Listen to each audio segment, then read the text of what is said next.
x is equivalent to root of 3a plus 2b plus root of 3a minus 2b by root of 3a plus 2b minus root of 3a minus 2b. అంటే x plus 1 by x minus 1 ఏమవుతుంది? x plus 1 add చేస్తే 2 into root of 3a plus 2b 2 into root of 3a plus 2b by 2 into root of 3a minus 2b. ఇంతవరకు అందరికీ క్లియరా? Are you all with మీ? ఎందుకు sir ఈ concept? a by b is equivalent to c by d అయింది అనుకోండి. దీనికి concept ఏంటి? a plus b by a minus b is equivalent to c plus d by c minus d. a plus b by a minus b is equivalent to c plus d by c minus d. ఇది ఏ rule sir? Componendo dividendo rule. Componendo and dividendo rule. Componendo and dividendo rule. Componendo and dividendo. So X plus 1 చేశాను, X minus 1 చేశాను. So 2 cancel అయిపోయింది.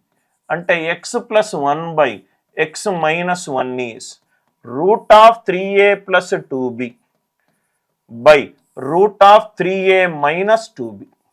Square చేసామనుకోండి ఏమవుతుందో చూడండి sir. X plus 1 whole square X square plus 2x plus 1 divided by X square minus 2x plus 1 is equivalent to 3a plus 2b by 3a minus 2b. 3a plus 2b by 3a minus 2b. ఇంతవరకు అందరికీ క్లియరా? మళ్ళీ కాంపోనెండో డివిడెండో apply చేస్తే 2x square plus 2 divided by 4x is equivalent to 6a divided by 4b. 6a ఎలా వచ్చింది? 3a plus 2b plus 3a minus 2b. ఇదేమో 3a plus 2b minus of 3a minus 2b. Minus of 2b. Are you all with me? అంటే మనం calculate చేస్తే X square plus 2 1 divided by 2x is 6a by 3 3s are 3 2s are. Are you all with me? ఇది దీనికి ఇది దీనికి right. 2 పోయింది. 2 పోతే b into X square bx square plus b is equivalent to 3ax bx square minus 3ax plus b is equivalent to 0. కాబట్టి క్వశ్చన్కి answer ఎంత? 0. క్వశ్చన్కి ఆన్సర్ ఎంత? 0. కాంపోనెండో అండ్ డివిడెండో ద్వారా కూడా మనం ఈ క్వశ్చన్ని ఈజీగా సాల్వ్ చేయొచ్చు. Are you all with me? Componendo and dividendo ద్వారా కూడా మనం ఈ క్వశ్చన్ని ఈజీగా సాల్వ్ చేయొచ్చు. X by 1 x plus 1 by x minus 1 లవాన్ని కూడాను. కూడితే ఇది ఇది క్యాన్సిల్ అయిపోయింది. Root 3a plus 2b plus root 3a minus 2b 2 into root of 3a plus 2b. దీనిని దీని నుంచి సబ్ట్రాక్ట్ చేశాను. 2 into root of 3a minus 2b 2 cancel అయిపోయింది. స్క్వేర్ చేశాను. స్క్వేర్ చేసి మళ్ళీ ఇక్కడ కాంపోనెండో అండ్ డివిడెండో అప్లై చేశాను. ఇక్కడ కూడా కాంపోనెండో అండ్ డివిడెండో 2 సార్లు కాంపోనెండో డివిడెండో అప్లై చేశాను. అప్లై చేసిన తర్వాత ఫైనల్ ఈక్వేషన్ వచ్చింది. దాని వాల్యూ 0. ఇక్కడ కూడా వాల్యూ ఏంటి అని అడిగాడు. కాబట్టి ఈ క్వశ్చన్కి ఆన్సర్ ఎంత? వాల్యూ 0. అందరికీ ఈ లాజిక్ క్లియర్గా అర్థమైంది అనుకుంటా. Very very important logic. 10th question. ఇది క్వశ్చన్ దేని మీద ఉంది? సర్ట్స్ అండ్ ఇండిసెస్ మీద. సర్ట్స్ అండ్ ఇండిసెస్ మీద మనకు క్వశ్చన్లు అడిగారు. సర్ట్స్ అండ్ ఇండిసెస్ ఆల్జీబ్రాలో ఉన్న ఒక సబ్ టాపిక్ సర్ట్స్ అండ్ ఇండిసెస్ మీద ఈ క్వశ్చన్ అడిగారు. అందరికీ లాజిక్ క్లియర్గా అర్థమైంది అనుకుంటా. I hope the idea it is clear. కాంపోనెండో and dividendo rule apply చేస్తే మనకు ఈ ఈక్వేషన్ ఇలా మారింది. ఇదే ఈక్వేషన్ ఇలా కూడా మారింది. ఇక్కడ అప్లై చేశాను, ఇక్కడ అప్లై చేశాను 2 చోట్ల. నా ఇక్కడ చూడండి సార్. ఈ క్వశ్చన్ ఏమో బోట్స్ అండ్ స్ట్రీమ్స్ మీద ప్రాబ్లం. బోట్స్ అండ్ స్ట్రీమ్స్ మీద ప్రాబ్లం. పడవలు ప్రవాహాలకు సంబంధించి క్వశ్చన్. పడవలు ప్రవాహాలకు సంబంధించిన క్వశ్చన్. ఒకసారి క్వశ్చన్ చదువుకుంటూ వద్దాం సార్. క్వశ్చన్ చదువుకుంటూ వద్దాం. క్వశ్చన్ ఏంటి sir? A motor boat who speed is right 9 kilometres per hour in still water goes 12 kilometres downstream, right, and comes back in a total time of 3 hours. ఒక ఇది ఉంది sir, ఇదేమో start అయిన place, ఇదేమో end అయిన place, ఇది ఏ, ఇది B. ఒక పడవ ఇలా వెళ్తుంది, వాటర్ కూడా ఇలానే వెళ్తుంది, వాటర్ కూడా ఇలానే వెళ్తుంది.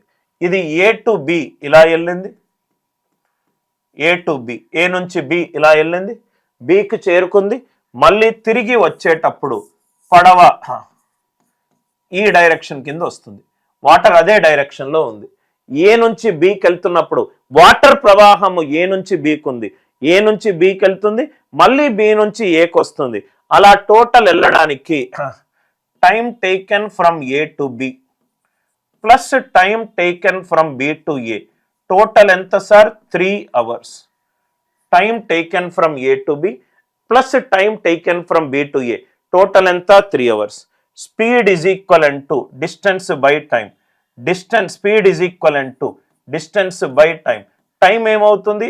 Distance upon speed from A to B, distance upon speed from B to A. It is equivalent to 3 hours. Are you all with me? Distance ఎంత ఇచ్చారు ఇక్కడ? 12 కిలోమీటర్లు ఇచ్చాడు. A to B, A to B అంటే పడవ and water రెండు same direction లో వెళ్తుంది. 12 by b plus 12 వచ్చేటప్పుడు అదే distance 12 by b minus w. It is equivalent to 3.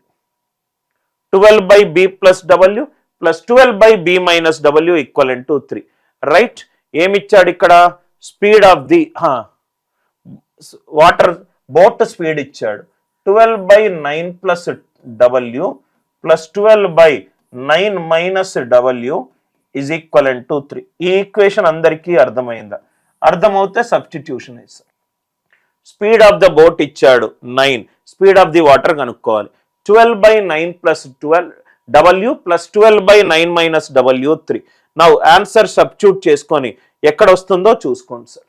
సపోజ్గా 3 పెట్టుకుంటే 12 by 9 plus 3, 12 by 12 1, 12 by 9 minus 3, 12 by 6 2, 1 plus 2 3, 3 equivalent to 3. అంటే ఈ క్వశ్చన్కి ఆన్సర్ ఏంటి? ఆప్షన్ 2. ఈ క్వశ్చన్కి ఆన్సర్ ఏంటి? Option 2. Simple question based on down stream and up stream speed. Down stream speed అంటే water boat రెండు సేమ్ డైరెక్షన్లో వెళ్తున్నాయి. అప్ స్ట్రీమ్ అంటే వాటరు బోటు ఆపోజిట్ డైరెక్షన్లో వెళ్తున్నాయి. రెండు సేమ్ డైరెక్షన్లో వెళ్తుంది కాబట్టి బి ప్లస్ 12. రెండు ఆపోజిట్ డైరెక్షన్లో వెళ్తుంది కాబట్టి బి మైనస్ 12. బి ఎంత? 9. 12 by 9 plus 12 w plus 12 by 9 minus w equivalent to 3. దయచేసి ఈ ఈక్వేషన్ ని సాల్వ్ చేయకండి, సబ్స్టిట్యూట్ చేసుకోండి.